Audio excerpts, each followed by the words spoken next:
Good afternoon. It's been a long day.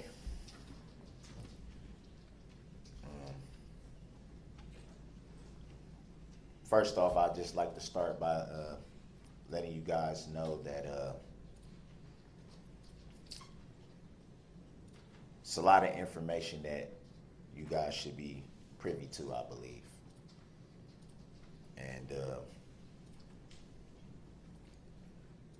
one thing that I believe that you have not been privy to is the truth of your rights and your duties, being the jury.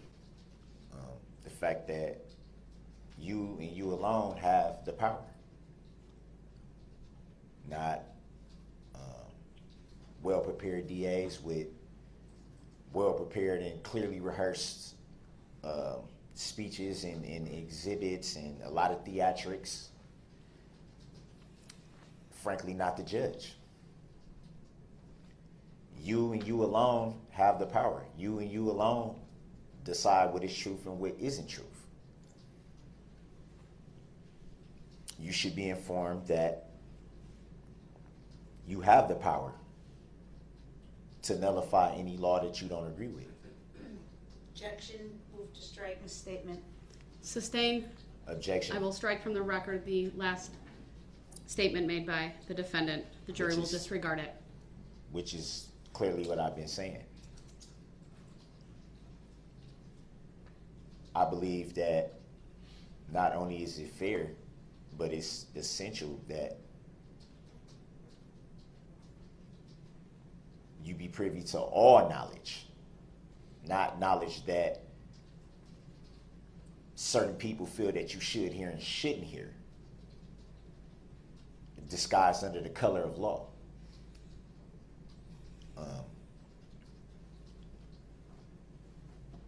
The fact of the matter is, just like I did with my opening statements, I don't have a well-prepared or rehearsed speech.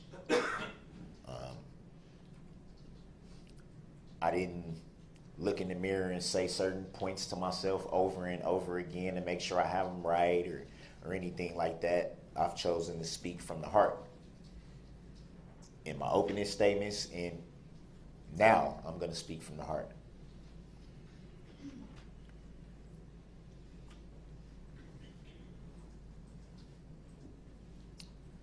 What you won't hear me do is argue facts.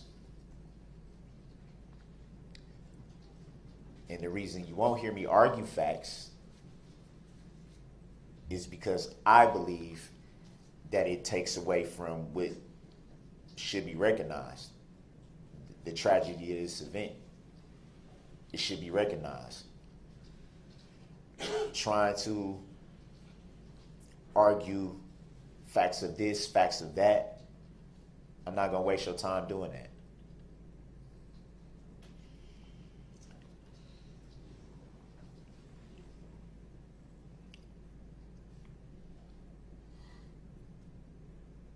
It's a little emotional.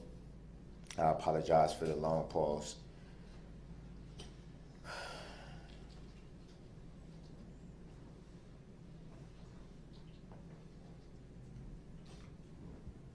It's hard to keep everything together emotionally. And honestly, I don't believe that I have any more tears left. It's been a hard year. For the families, mostly. And that should not be lost on anyone. It shouldn't be taken away. I said it before and I'll say it again. It's a lot of people that are healing, that are attempting to heal.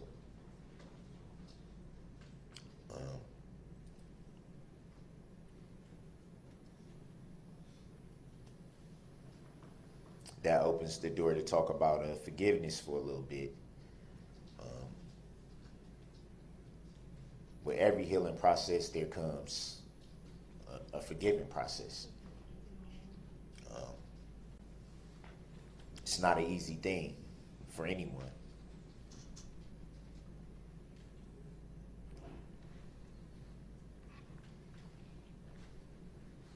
what you've been hearing from the prosecution, and not to take anything away from them, but let's call it what it is. You've been hearing a lot of rerun. Same things over and over and over. No different than when you turn on the radio and you first hear that song that you don't like when you first hear it, but they play it so much that eventually you start saying it, the words to yourself before you even realize it. And then you sit and you go, I hate that song. Why am I singing it?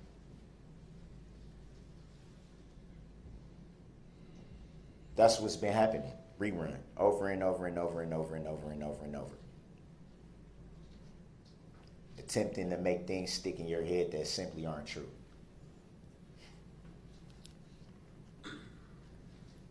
Why do I say, what am I saying?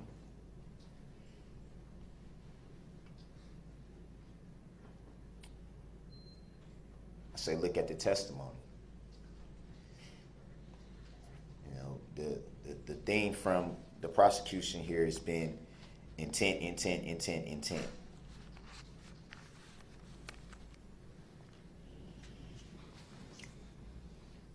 We all know what's been said. We all know the picture that's been painted.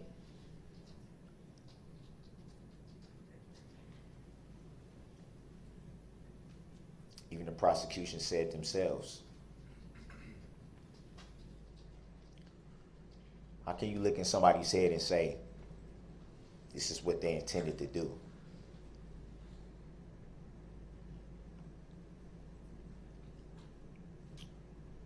You know, for a year, I've sat and gone through this.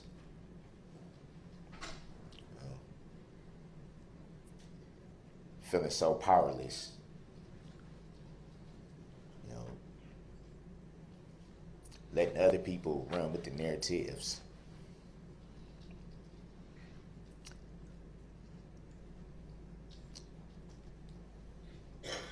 Sitting back helpless while other people paint a picture that has zero truth. Zero.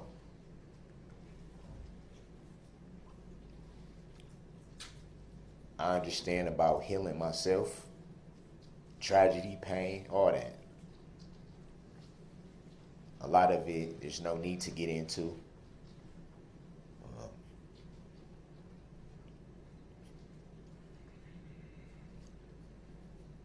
I myself in my own life have had to do a lot of healing.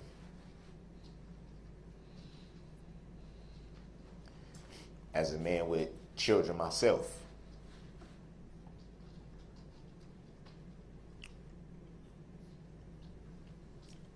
I find it hard to believe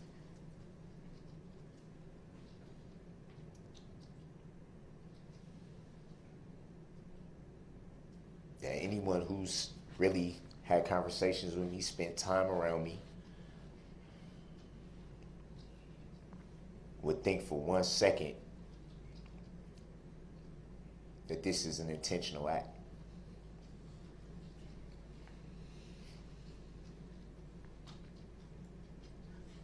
I've never heard of someone intentionally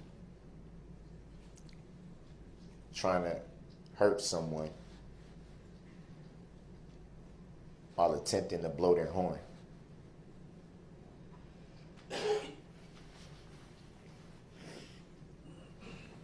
While attempting to alert people of their presence. Which brings me to more information that I believe that you should have been privy to.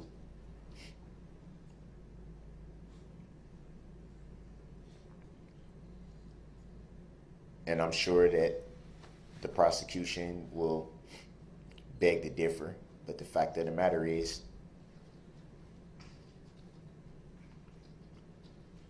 the vehicle in question, make a model of 2010 Ford Escape. The vehicle in question actually 2008, 2009, and 2010 of that model was in fact recalled.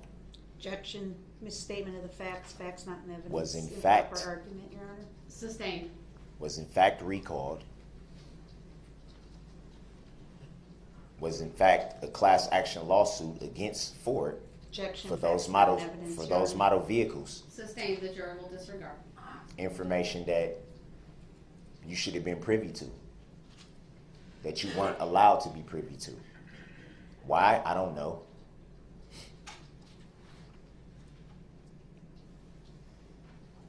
That information, malfunctioning throttle bodies, Mr. Brooks, move out.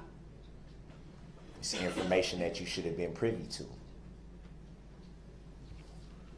Vehicles that malfunction and accelerate not being able to be stopped.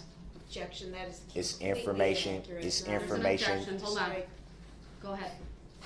Move to strike statements by Mr. Sorry for the Brooks. interruption. They are facts not in evidence, Your Honor, and it's a complete misstatement. Sustained. Strike How's it a the- misstatement when I have the information? Mr. Brooks, move on. This is information that I feel like you needed to know. You should have known. Information that was taken away from you. Why? To prove a case? Information that you definitely should have been privy to.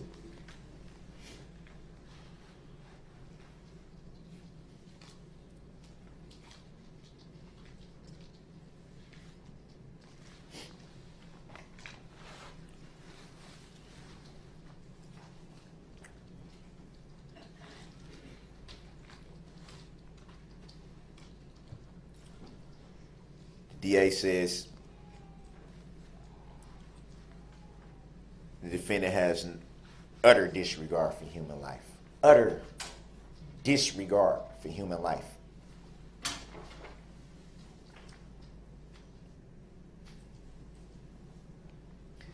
Not realizing that they're talking about someone that has children. Talking about someone that watched their children come out of the womb and be born into this world, cut their umbilical cord, held them before their mom even did.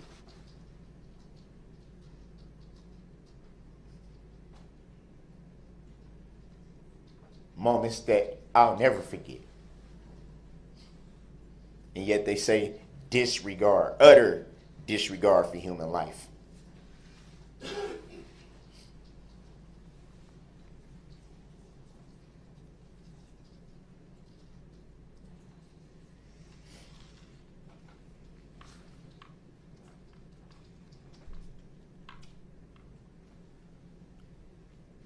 They made reference to a rage, as if they were, or if this particular DA was right there, standing right there, as if this DA is a psychiatrist. I said to myself, what rage? What do you mean rage?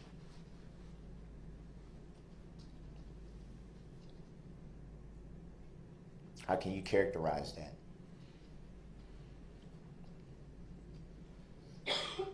How can you have the audacity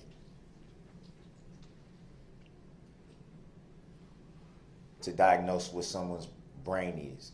Where it's at, what it's thinking, why it thinks the way it does.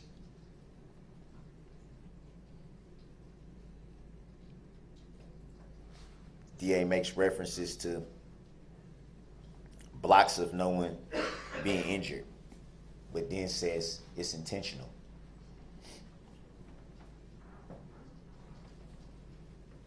You add that up with the supposed rage, the supposed intent to harm and kill,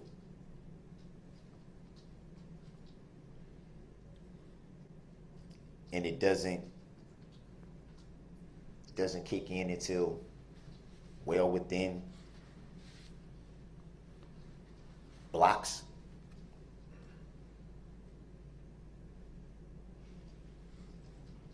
And maybe it's just me, but I would think if I was characterized as someone with this intent to kill and this rage and this anger,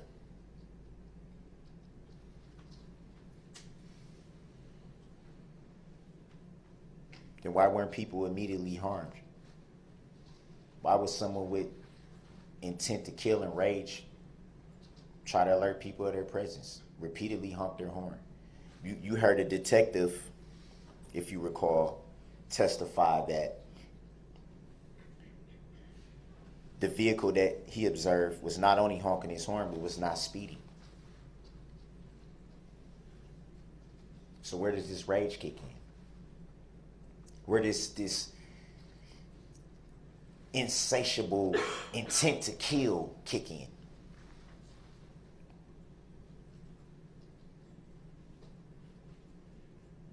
I speak as someone who's known someone for years.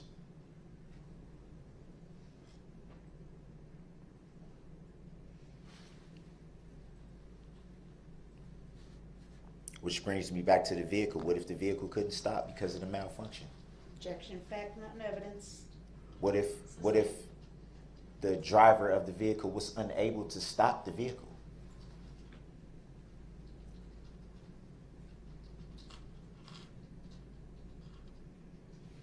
Because of that fact, what if the driver may have panicked?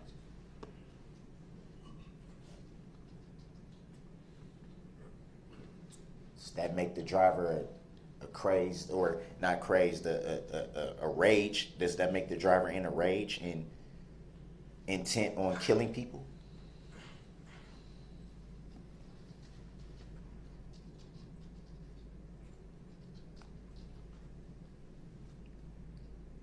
DA played exhibit 17. You don't see anyone struck in that vehicle. On that exhibit, you don't see anyone struck.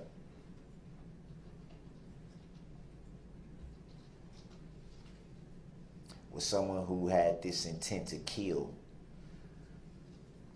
this rage, as she says.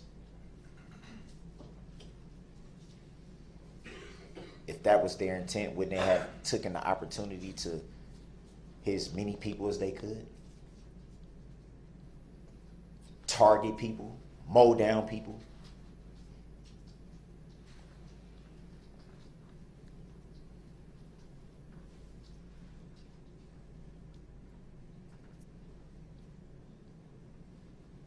Reference was made to this vehicle, the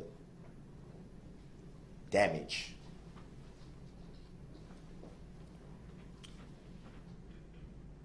Says this was all caused by bodies, but then later turns around and says hits barricades and other objects. I've heard testimony about hearing loud crashes and things of that nature, but the DA wants you to believe that this all came from people.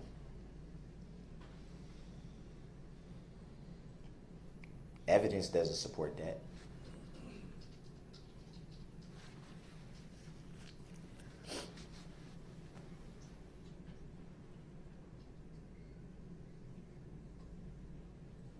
So I go back to trying to wrap my head around everything that's happened in the last year.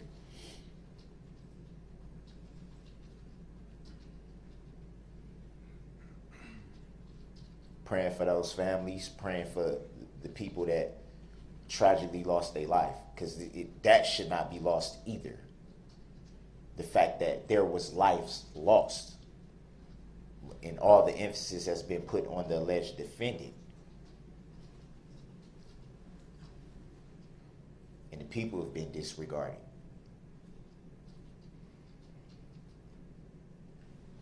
Makes me wonder,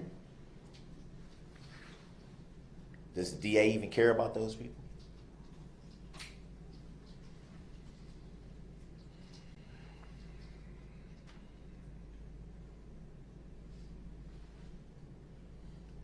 There's been prayers going up every day.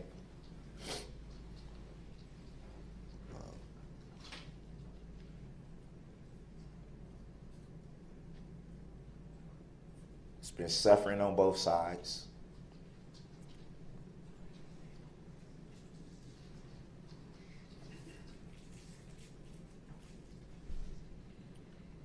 It's been threats, hate mail.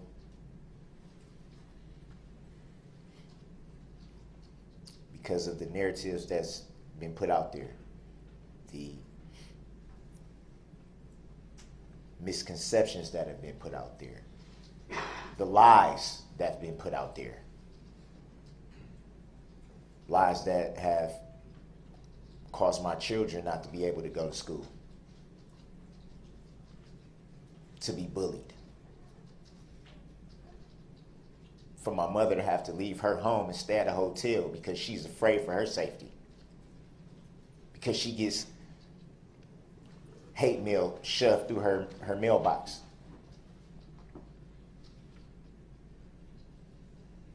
My nieces and nephews to fear for their safety.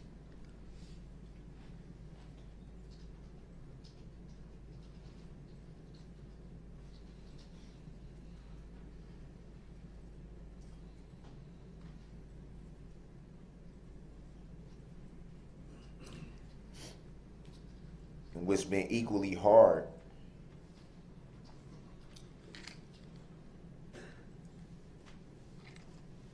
is not only having to answer the questions from my daughter, who was 7 at the time, my baby girl, who was 7 at the time, is now 8.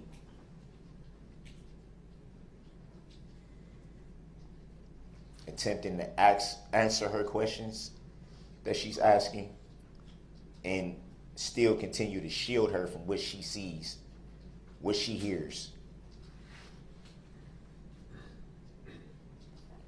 Having a newborn son that I haven't even been able to meet. Haven't been able to hold, touch, kiss.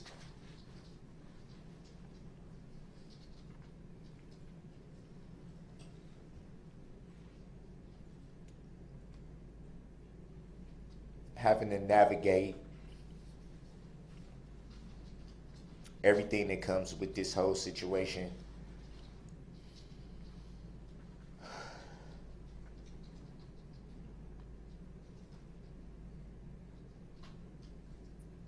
While still attempting to wrap my head around it.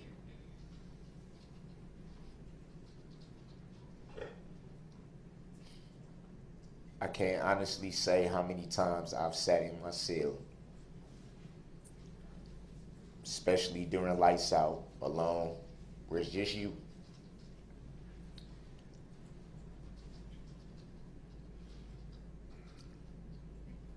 And just been praying and asking myself, how could this happen? Not just for the people,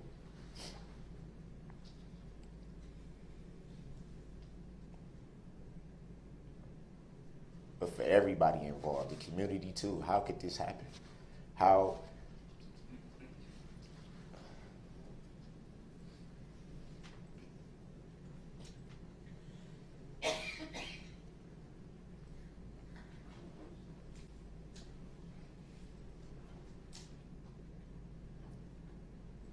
The hardest questions you can ask is those that don't have an answer.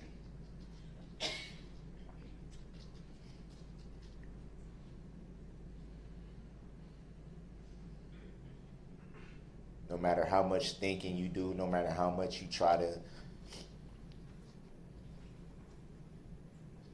look at it from different perspectives and listen to other outside perspectives and listen to people that you trust and that you love,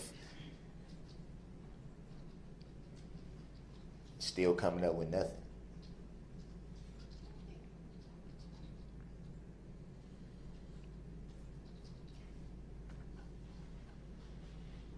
But to think for 1 second, one question I never had to ask was if this was intentional. That's something that I never asked once. Because I know it wasn't.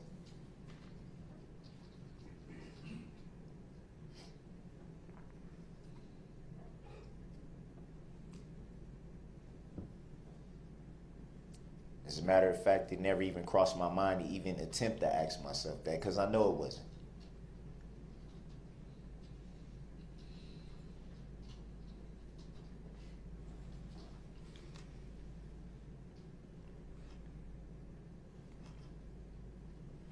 And I know sometimes during this trial probably doesn't show. May be hard to believe.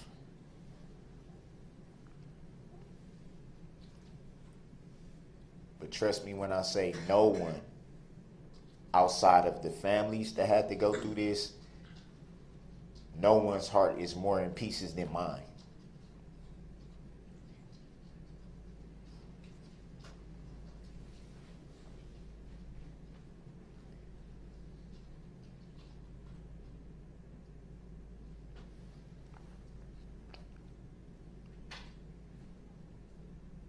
So again, I go back to all these exhibits.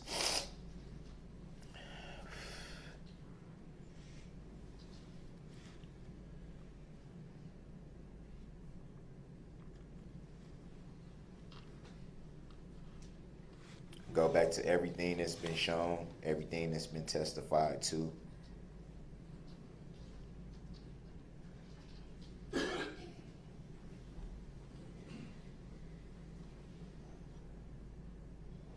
Everything you've heard during this whole process, this trial.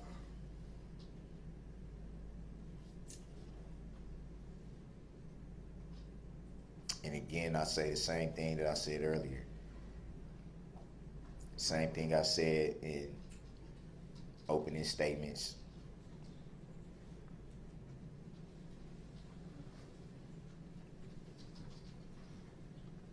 I'm not reading from any paper, any books.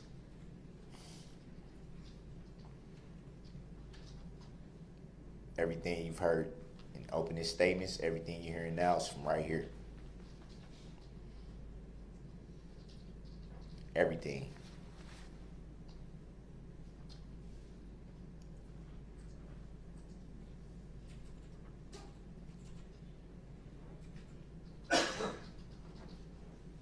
You have the decision.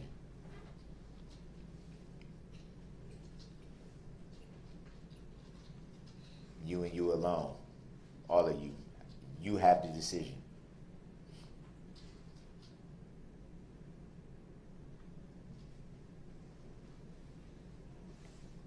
I'm sure you've taken a lot of notes during this process.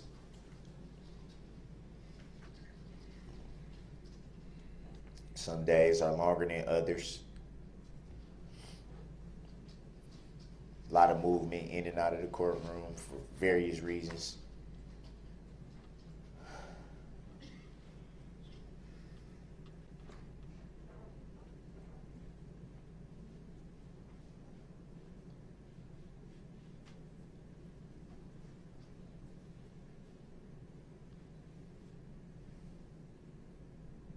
Remember the power that you have.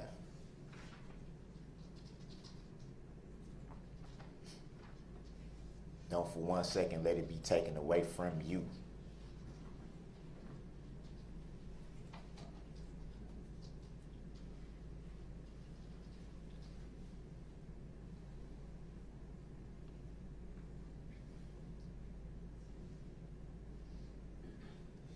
I can never understand the position of sitting on a jury in something of this magnitude. So I'm sure there's a lot of pressure.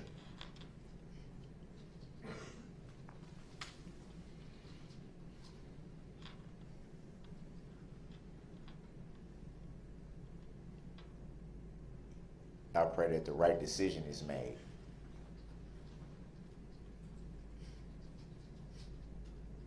The right decision.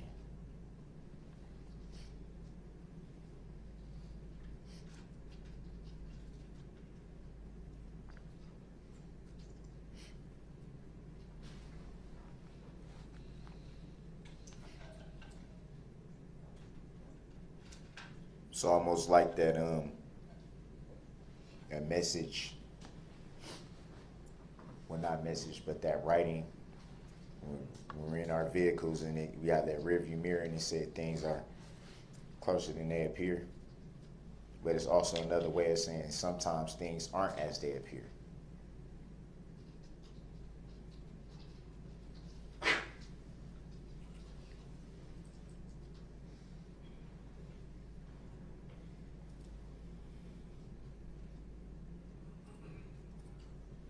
I can't speak for anyone else, but me, myself, I believe in Jesus Christ. That's how I was raised. That's what I believe in.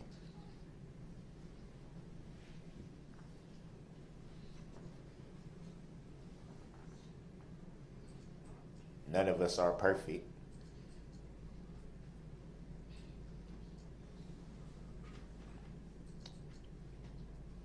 But I try every day to make sure that I acknowledge him. That's why every time I step in this courtroom, I have my Bible with me everywhere I go. I even read it on breaks, recesses. This is not something that started at the beginning of this incident. This is something that has been instilled in me since I came out of the womb. This is how my family lives their life. This is how we was raised.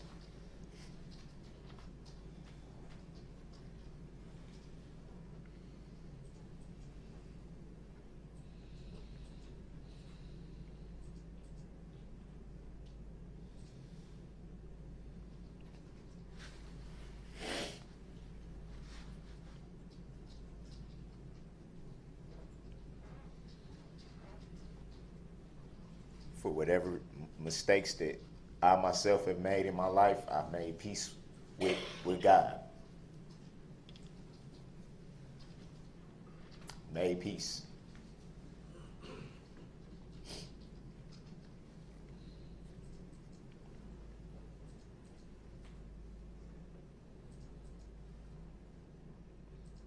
I'm happy to say that my conscience is clear.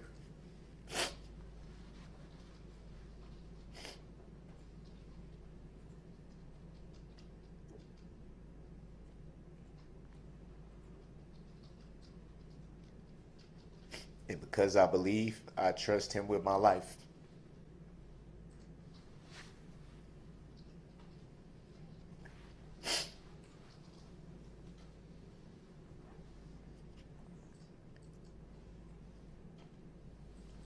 Nobody will never know why it was his will for this to happen.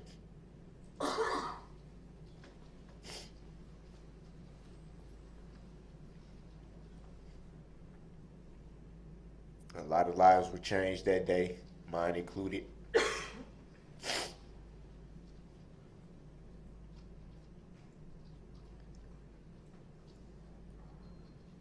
God's way is not our own. And no matter how much sometimes we want to question, we have to have faith.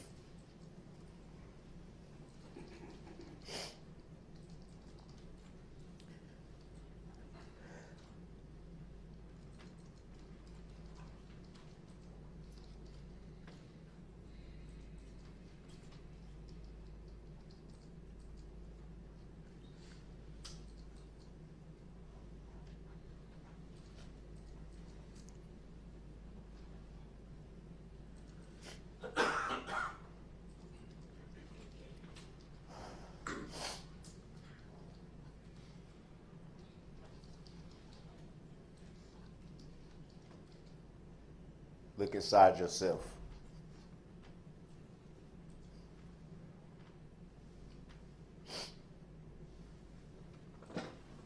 Look inside yourself and make the right decision.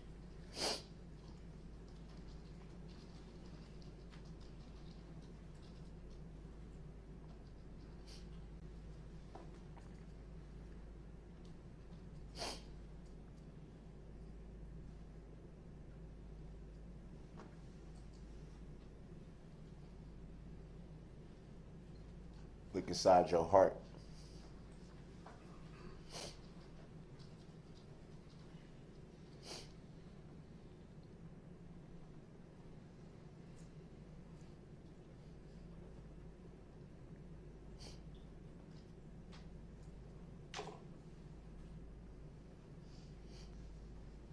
You have everything in your hands now.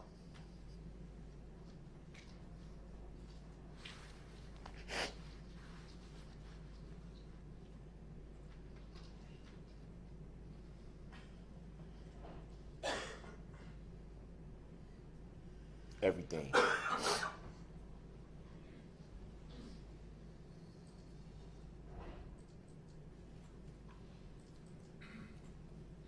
Do what's right.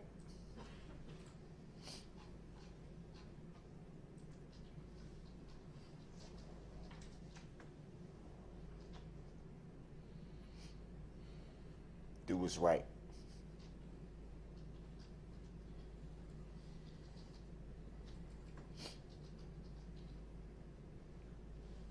Don't let the smoke and mirrors take away your power. Don't let the theatrics take away your power.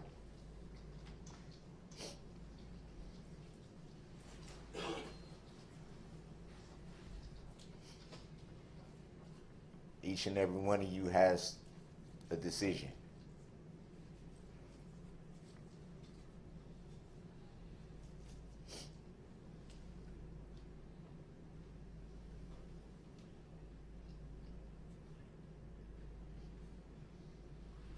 Do what's right.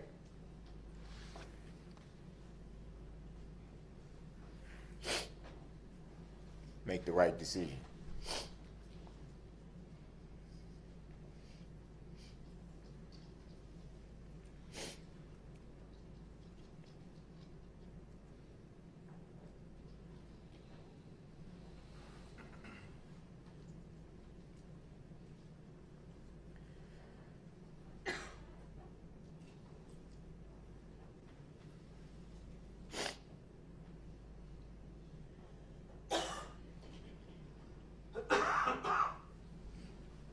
It's hard to think about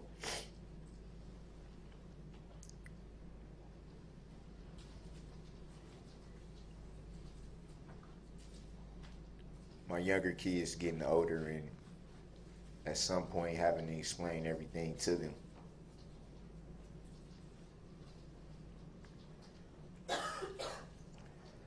Kids don't stay kids forever.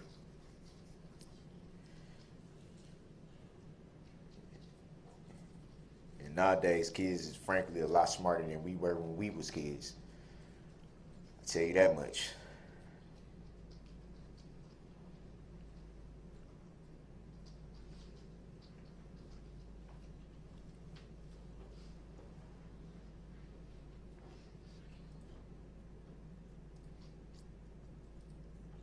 I got a letter the other day from my youngest daughter, and she's still learning cursive right now, so she's the best writer when it comes to cursive. She'd rather print.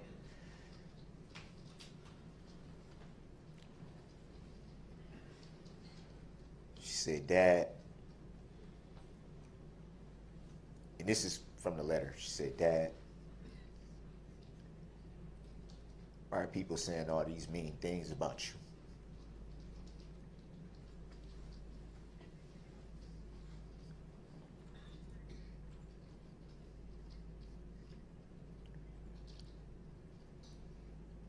I haven't read the rest of that letter yet.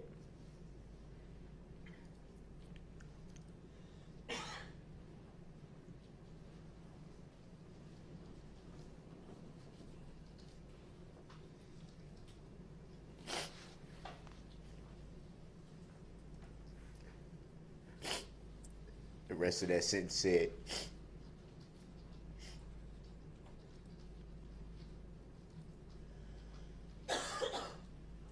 "That's not the dad I know."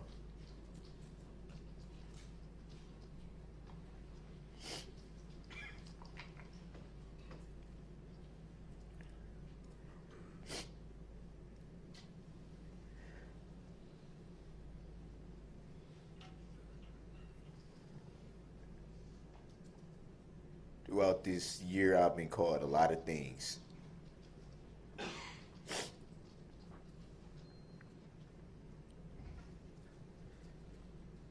And to be fair, I am a lot of things.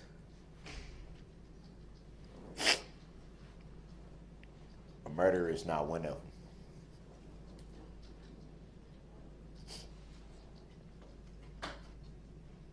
Never has been, never will be.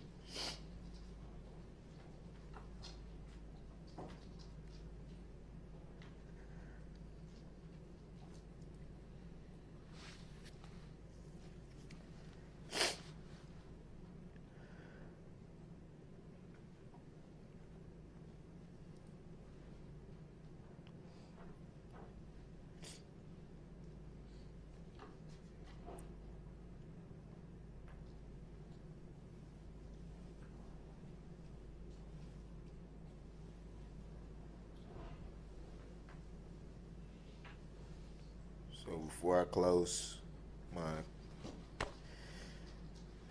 statements,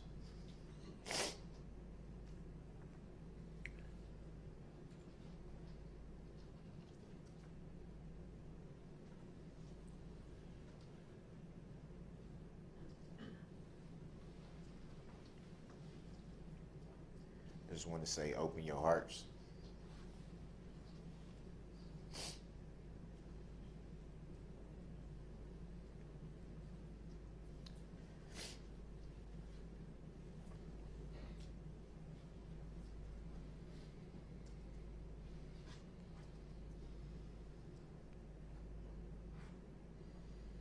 Go inside yourself when making this decision.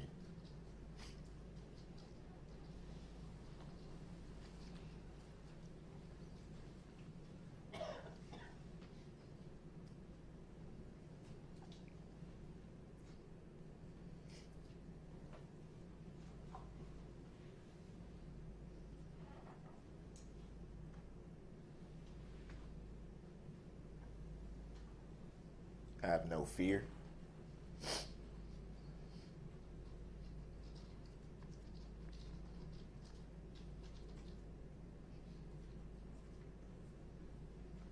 Pray and do what you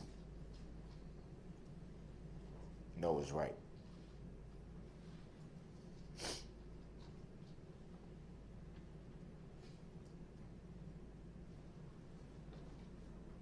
What you know is right.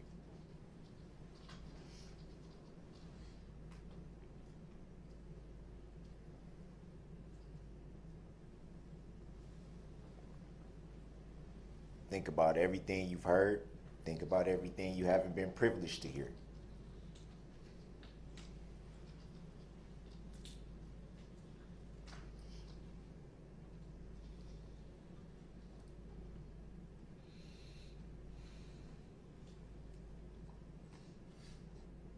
Think about the whole entire picture.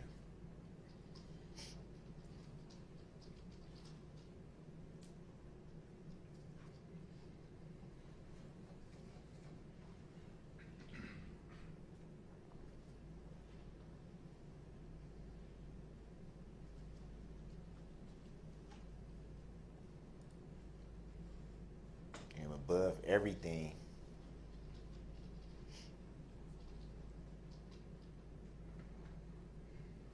whatever you decide, make sure you yourself can live with it.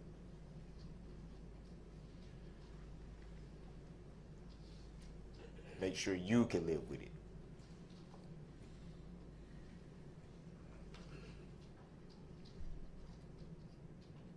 That's the magnitude of the power that you have.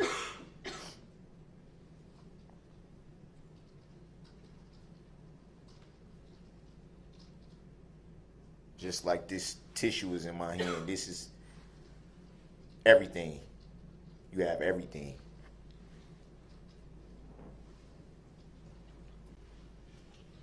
Be at peace with what you decide.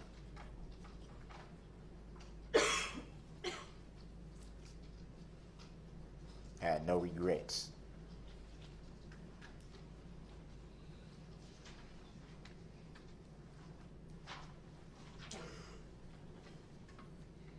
Don't let this decision weigh on you after it's over.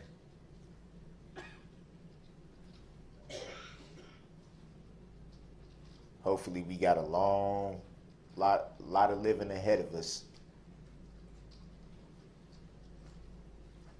Lord willing.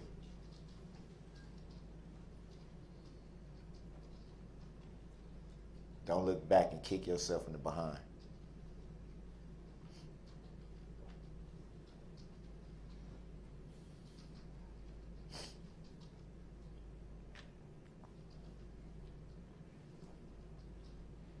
It's been about 3 weeks with you. And it took a lot of courage and a lot of guts to pause your life for this.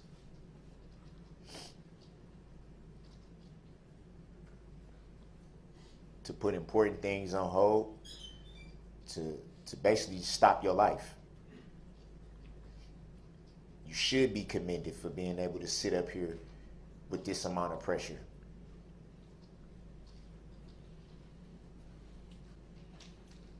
I want you guys to know that's not lost on me.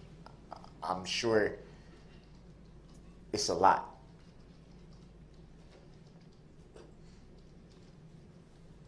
And you all should be commended because it took courage to do this. I don't know, but I would bet a lot of people wouldn't want to be sitting in your position right now.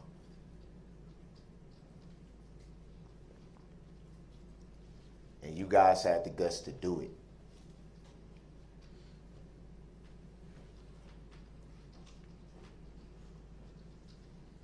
Thank you for that. Thank you for taking pretty much a month and setting it to the side for this.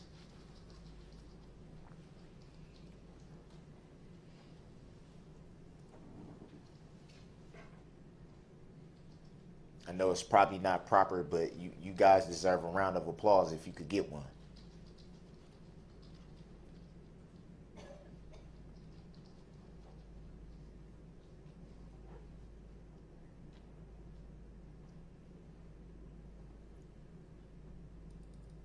Thank you guys sincerely, and I know, and I have faith, and I trust that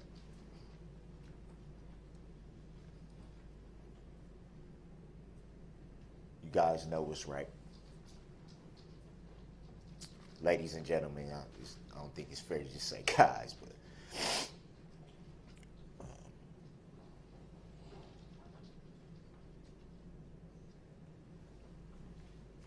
I believe in your heart you know what's right.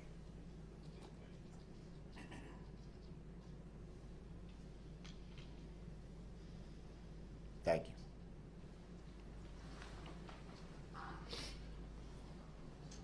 Thank you, sir. Before I give the state an opportunity to present rebuttal, please stand for a minute. So please stand.